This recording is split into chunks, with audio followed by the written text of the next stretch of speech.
Baik, saudara-saudara sekalian yang terkasih dalam Tuhan, tidak terasa, sudah sekitar 1 bulan kita tinggal di rumah. Kita melakukan segala sesuatu dari rumah, kita bekerja dari rumah, kita beribadah dari rumah, dan bahkan kita belajar bersama dengan anak-anak kita pun dari rumah. Tentu saja, kalau hal ini terjadi dalam waktu yang tidak lama, maka akan menjadi satu sukacita yang luar biasa.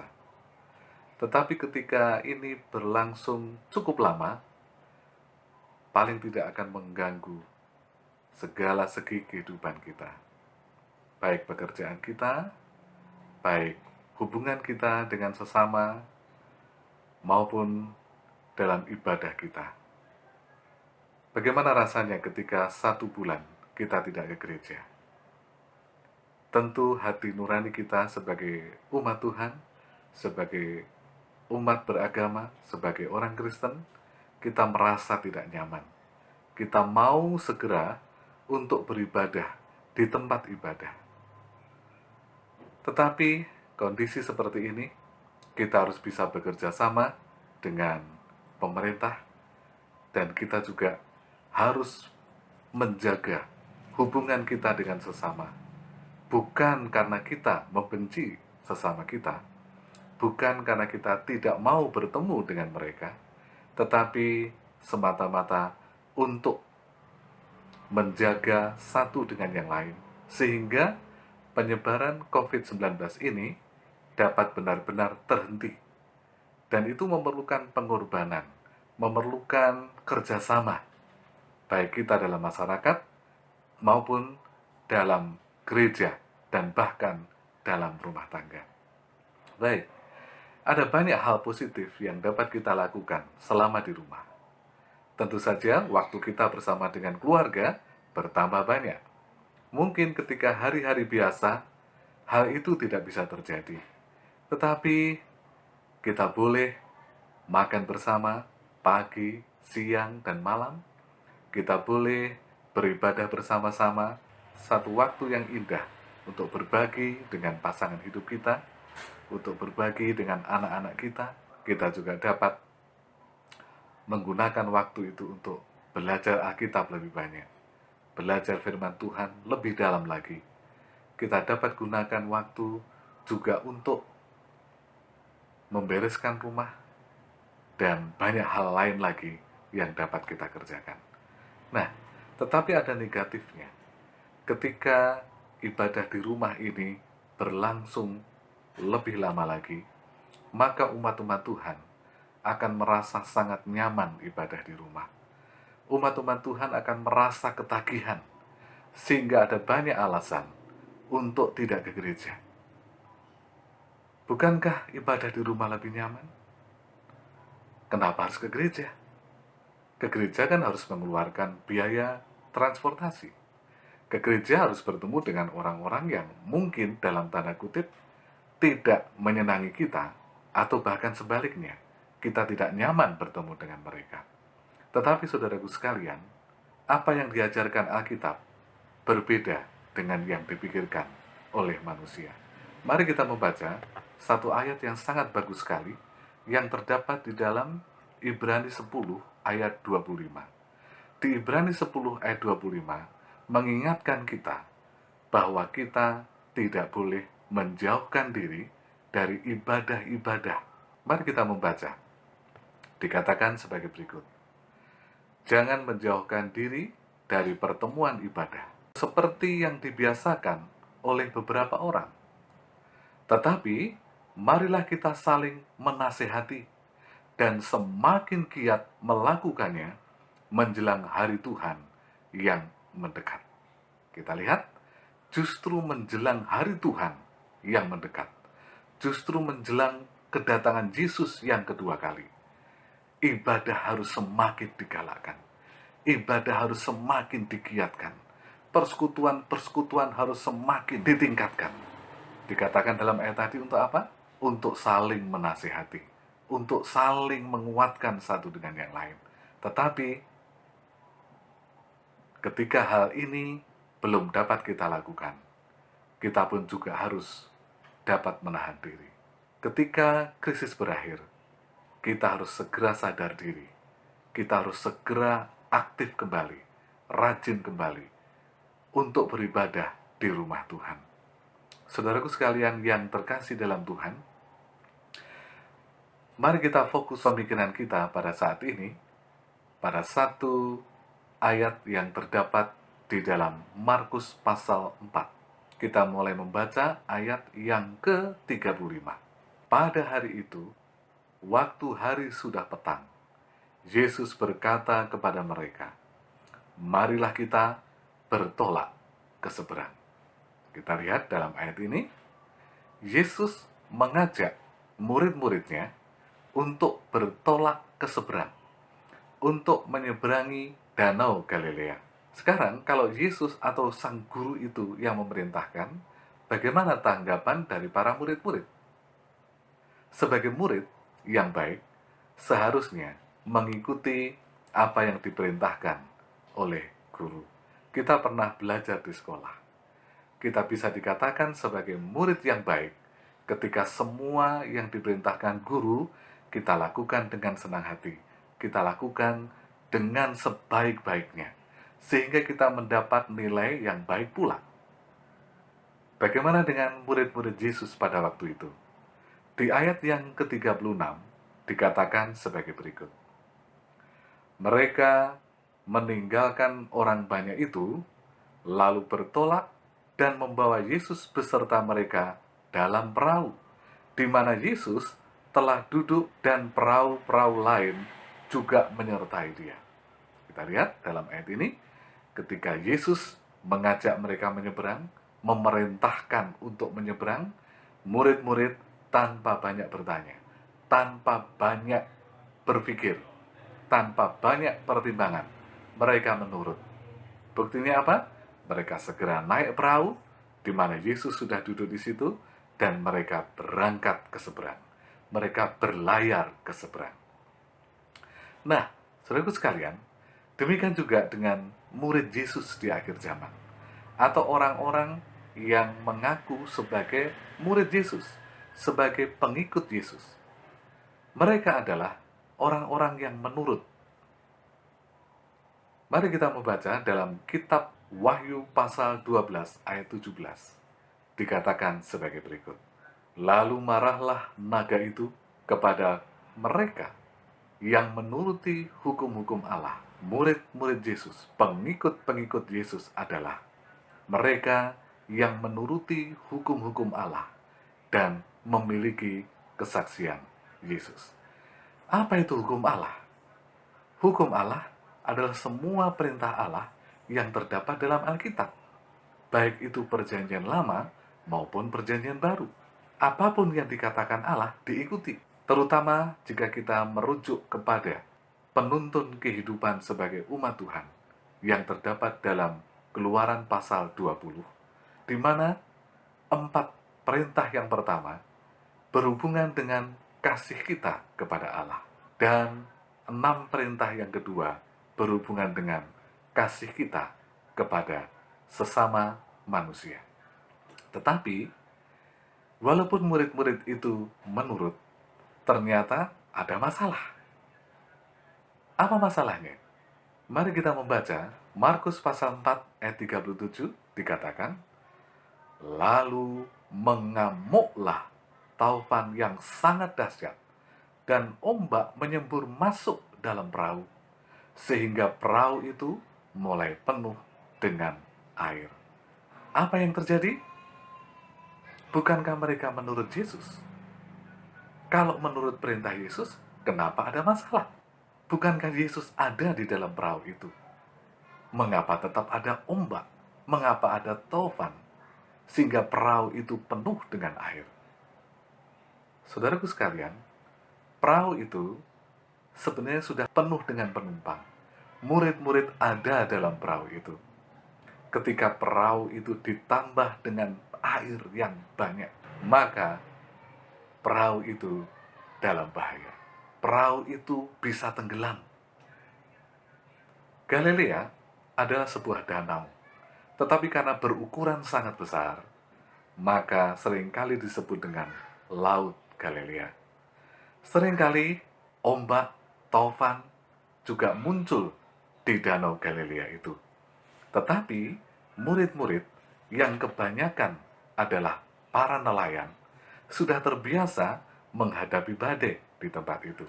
Tetapi kali ini badai yang mereka hadapi berbeda. Karena kali ini badai yang mereka hadapi lebih besar dan lebih ganas dan lebih berbahaya dari biasanya. Buktinya apa? Buktinya perahu itu mulai penuh dengan air, dalam bahaya. Perahu itu akan tenggelam. Murid-murid adalah ahli berlayar. Itulah sebabnya murid-murid membawa Yesus. Karena di pikiran murid-murid, Yesus bukanlah seorang nelayan. Yesus adalah anak gunung. Yesus adalah orang Nazaret, anak seorang tukang kayu. Yesus tidak punya pengalaman dalam berlayar, apalagi menghadapi badai. Oleh karena itu, murid-murid mengambil inisiatif. Yesus dibiarkan duduk diam, sedangkan mereka yang memimpin atau yang mengendalikan perahu itu. Tetapi kali ini, semua keahlian mereka tidak ada artinya. Semua kesanggupan mereka tidak ada gunanya. Para pelaut itu mulai ketakutan karena perahu yang mereka tumpangi akan tenggelam. Itulah sebabnya mereka berteriak, "Guru, engkau tidak peduli kalau kita binasa?" Pertanyaannya, kalau mereka menurut, mengapa masih ada badai? Kalau mereka bersama dengan Yesus, mengapa masih ada ombak dan taufan yang menyerang perahu mereka? Saudara sekalian yang terkasih dalam Tuhan, badai atau taufan, atau bahkan ombak besar, menggambarkan juga dalam kehidupan kita ini sebagai suatu kondisi yang merampas rasa damai kita, suatu keadaan yang merampas kebahagiaan kita, dan akhirnya seringkali menghasilkan rasa ketakutan yang berlebihan, menghasilkan kekhawatiran, dan hilangnya pengharapan. Itulah badai kehidupan.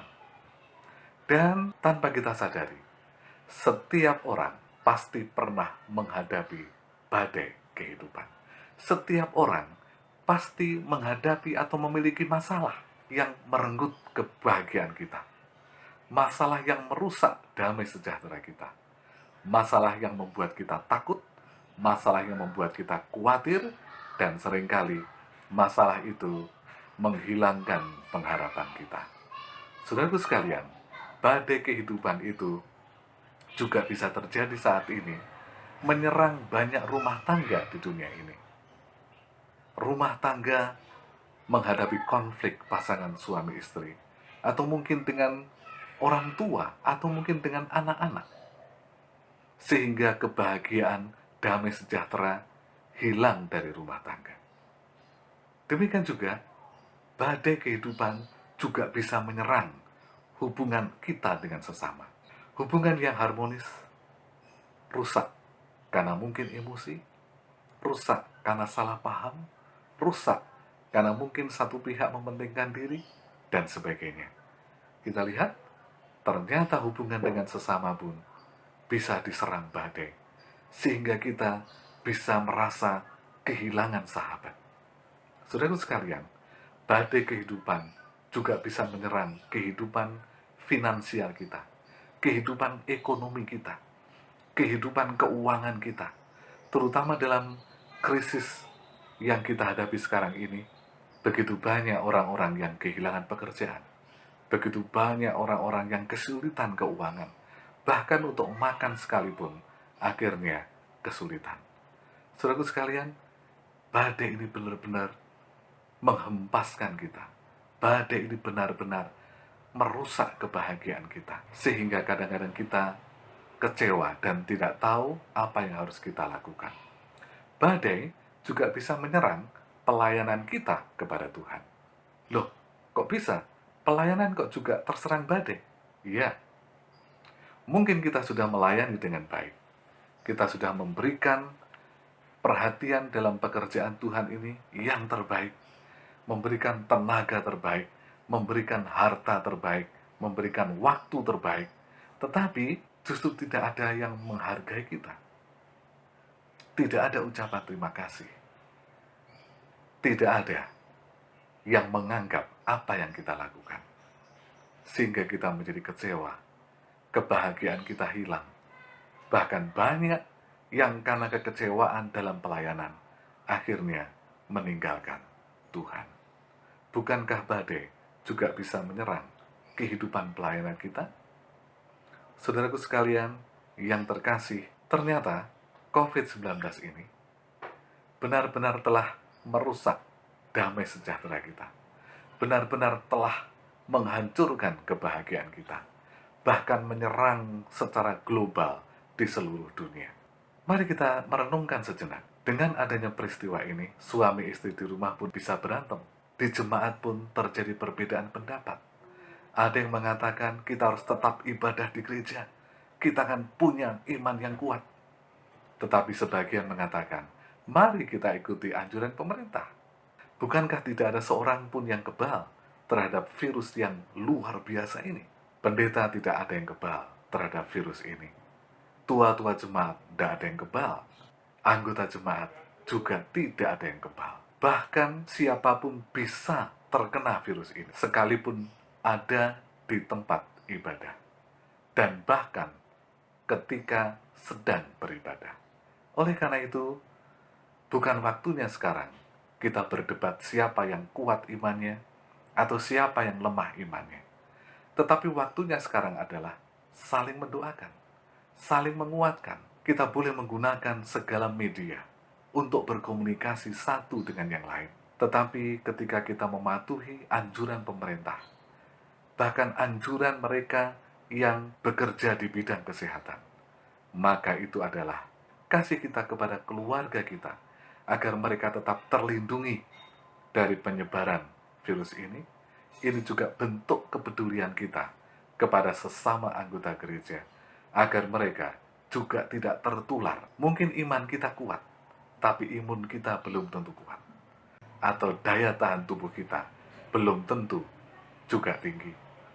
Saudaraku sekalian yang terkasih dalam Tuhan, kita kembali ke pertanyaan.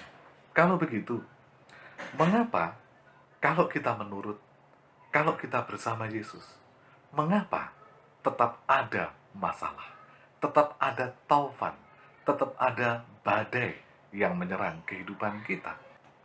Mengikut Yesus bukan berarti bebas dari masalah.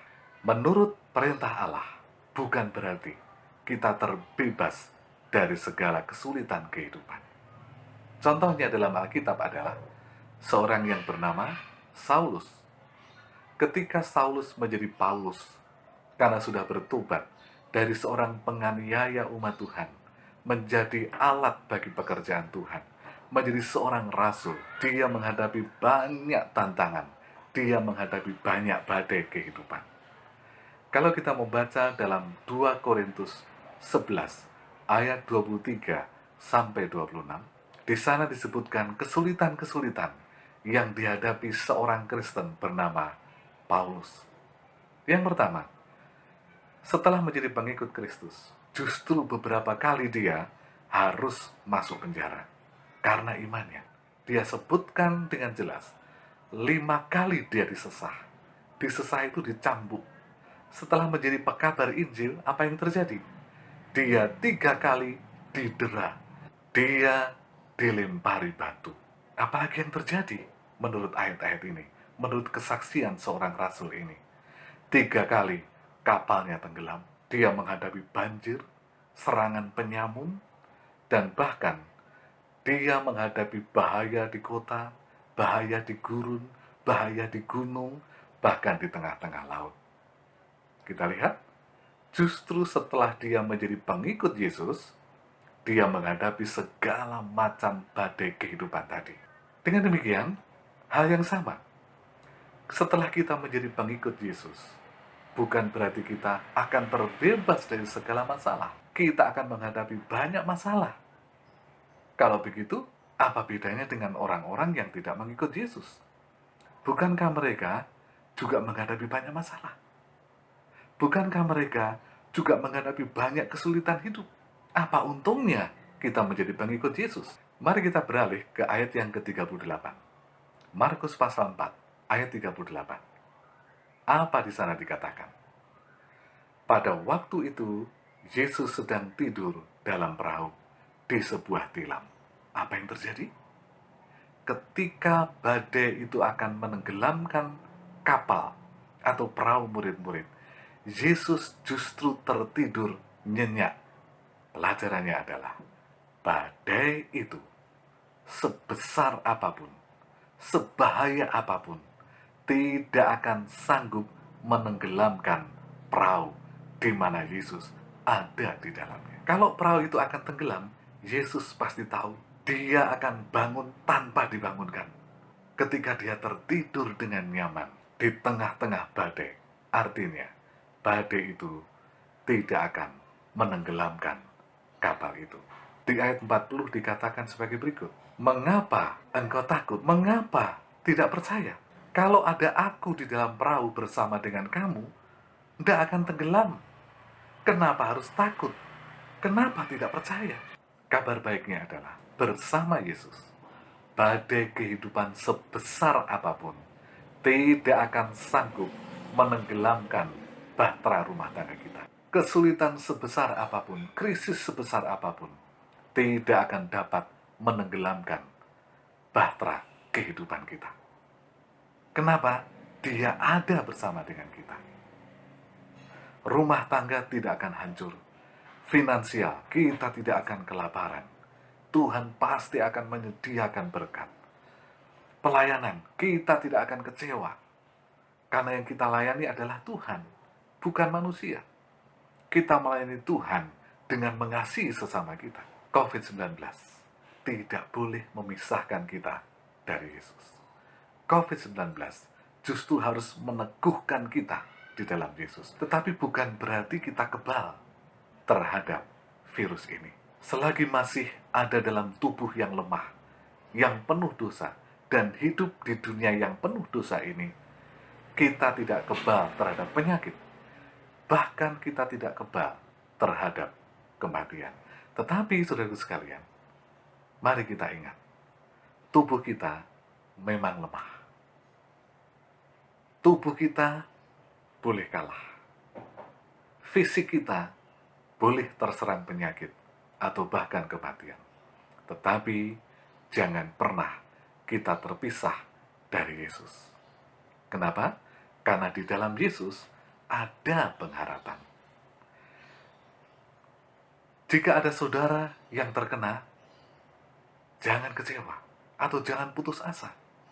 Terkena COVID-19 bukanlah aib, bukanlah sebuah kutukan, tetapi ini adalah ujian agar kita tetap bergantung kepadanya. Ketika ada saudara kita bahkan yang harus meninggal dunia karena COVID, kita pun tidak boleh menghakiminya. Itu karena dosanya, tidak boleh demikian. Kenapa? Karena siapapun bisa mati, dengan cara apapun, dimanapun dan kapanpun. Ketika diizinkan Tuhan beristirahat karena COVID-19, bukan berarti karena dosanya. Tetapi jika orang itu tetap setia, jika orang itu tetap teguh di dalam Tuhan, jika orang itu tidak meninggalkan Tuhan, berpegang terus kepada kasih-Nya, bukankah mati dalam Yesus adalah keuntungan? Saya ingin membaca Roma 8 ayat 37 dan 38. Tetapi dalam semuanya itu, kita lebih dari pemenang oleh Dia yang telah mengasihi kita. Sebab aku yakin, baik maut maupun hidup, baik malaikat maupun pemerintah, baik yang ada sekarang maupun yang akan datang, atau kuasa-kuasa, baik yang di atas maupun di bawah, atau suatu makhluk lain. Perhatikan kata ini. Tidak akan dapat memisahkan kita dari kasih Allah yang ada di dalam Kristus Yesus, Tuhan kita. Sahabatku, saudara-saudara sekalian, Apapun badai yang menerpa Anda, apapun badai kehidupan yang sedang kita alami, pastikan Yesus sedang bersama dengan kita tidak akan tenggelam. Poin kedua dari pelajaran kita ini adalah, dengan Yesus, jika badai yang kita hadapi melebihi kekuatan kita, maka Yesus akan datang. Yesus sendiri yang akan menghentikan badai itu. Ayat 37 tadi, perahu itu akan tenggelam. Ayat 38, mereka berteriak, mereka berdoa dengan sungguh-sungguh. Mereka memohon belas kasihan agar Yesus bangun dan berkarya. Ketika badai melebihi kekuatan kita, dan kita berteriak minta tolong dalam doa kepada Yesus, maka ayat 39 mengatakan sebagai berikut. Yesus pun bangun, menghardik angin itu, dan berkata kepada danau itu, "Diam, tenanglah." Lalu angin itu reda, dan danau itu menjadi teduh sekali. Beberapa badai yang kita hadapi kadang-kadang datang begitu cepat, sangat kuat, dan dalam waktu yang lama, sehingga menguras tenaga, menguras perhatian, menguras segala kekuatan kita, menguras biaya. Tetapi ketika kita tidak sanggup lagi dan memohon kepada Dia yang Maha Kuat, maka ada jalan keluarnya. 1 Korintus 10 ayat yang ke-13 dikatakan sebagai berikut. Pencobaan-pencobaan yang kamu alami ialah pencobaan-pencobaan biasa yang tidak melebihi kekuatan manusia. Sebab Allah itu setia, dan karena itu Ia tidak akan membiarkan kamu dicobai melampaui kekuatanmu. Pada waktu kamu dicobai, Ia akan memberikan kepadamu jalan keluar, sehingga kamu dapat menanggungnya. Saudaraku sekalian, kita lihat ketika murid-murid tidak sanggup lagi menghadapi badai, tetapi mereka berteriak minta tolong kepada Yesus, memohon belas kasihan kepada Yesus, Yesus bangun dan menghardik badai itu. Apa akibatnya? Badai itu tenang, bahkan teduh sekali. Ketika saya dan saudara menghadapi krisis kehidupan, dan kita merasa tidak sanggup lagi, kita merasa tidak ada harapan, pastikan kita bersama Yesus. Pastikan kita berteriak, kita berdoa, kita tidak melepaskan Dia. Yesus akan berkarya. Dia tidak akan membiarkan kita. Dia akan membuka jalan, Dia akan menyediakan jalan keluar. Dia akan turun tangan sendiri untuk menolong kita, untuk melewati badai kehidupan ini, sehingga kita bisa keluar sebagai pemenang. Kembali kepada pertanyaan, mengapa badai itu harus datang? Bukankah kita bersama-sama Yesus?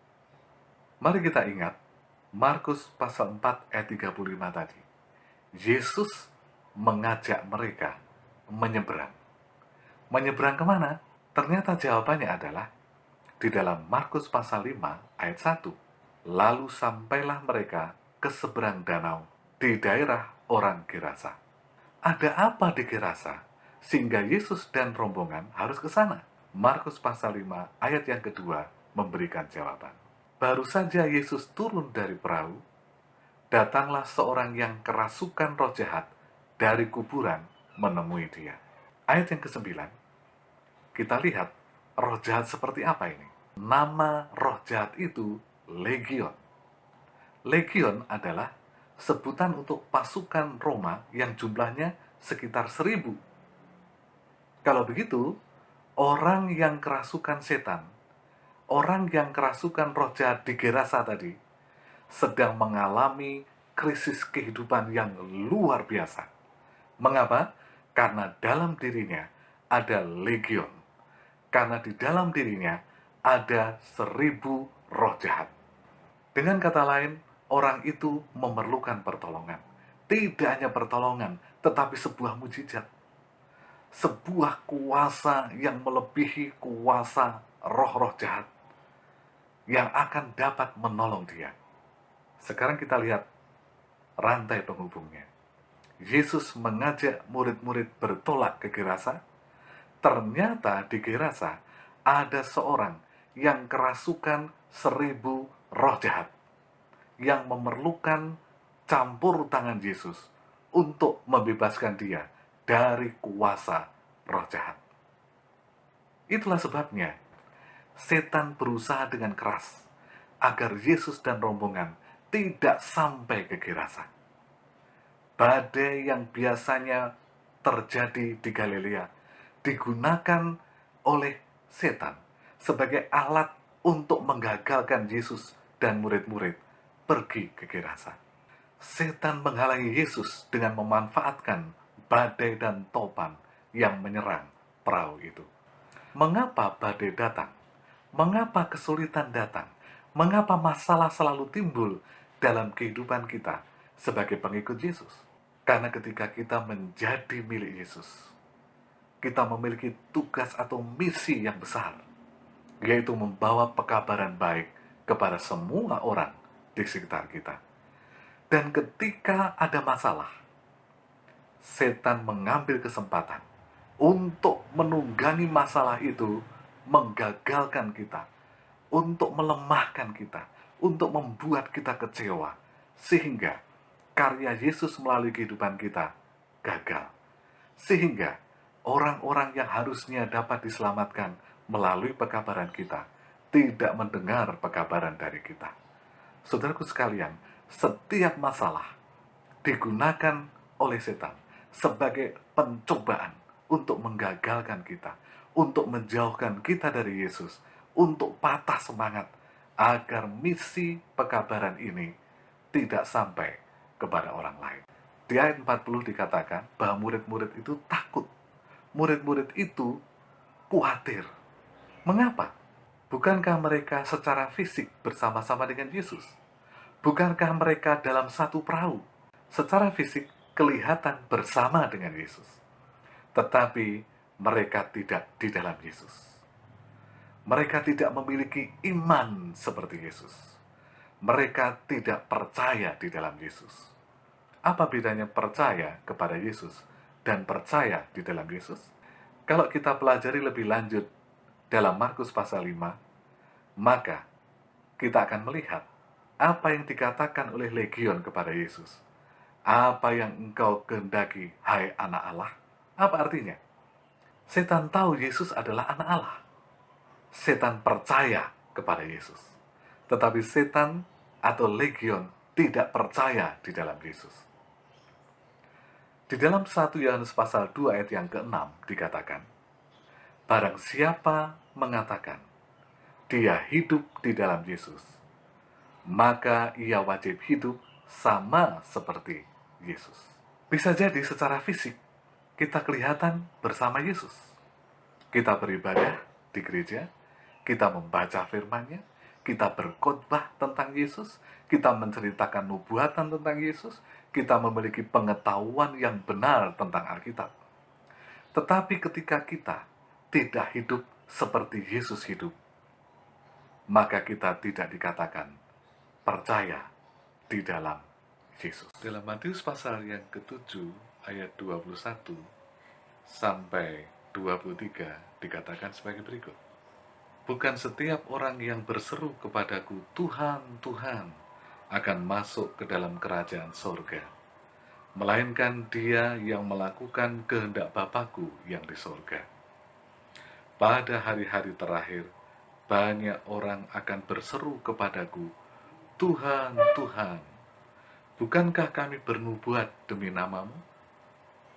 Bukankah kami mengusir setan demi namamu? Dan mengadakan banyak mujizat demi namamu juga? Ayat yang ke-23 mengatakan sebagai berikut. Pada waktu itulah aku akan berterus terang kepada mereka dan berkata, aku tidak pernah mengenal kamu. Enyahlah daripadaku, kamu sekalian pembuat kejahatan. Apa yang dikatakan oleh Yesus? Orang yang berkhotbah demi nama Yesus, orang yang membuat mujizat demi nama Yesus, orang yang menyembuhkan orang sakit demi nama Yesus. Bahkan mereka yang berseru dalam doa setiap hari, Tuhan, Tuhan, kepada Yesus. Tapi Yesus katakan, enyahlah dari hadapanku, hai pembuat kejahatan. Bagaimana mungkin orang yang berdoa dalam nama Yesus dianggap sebagai pembuat kejahatan? Bagaimana mungkin mereka yang membuat banyak mujizat demi nama Yesus disebut pembuat kejahatan? Bagaimana mungkin mereka yang berkhotbah tentang Yesus, bernubuat tentang Yesus demi nama Yesus juga dianggap sebagai pembuat kejahatan? Jawabannya sudah kita baca tadi di ayat yang ke-21. Apa dikatakan tadi? Bukan setiap orang yang berseru kepadaku, Tuhan, Tuhan, akan masuk ke dalam kerajaan surga, melainkan dia yang melakukan kehendak Bapa-Ku yang di surga. Itulah percaya di dalam Yesus. Melakukan kehendak Bapanya Yesus. Artinya, hidup seperti Yesus. Yesus hidup di dunia ini memberikan teladan bagaimana menghidupkan firman Tuhan, bagaimana menghidupkan 10 perintah dan bahkan perintah-perintah Tuhan yang lain dengan tepat.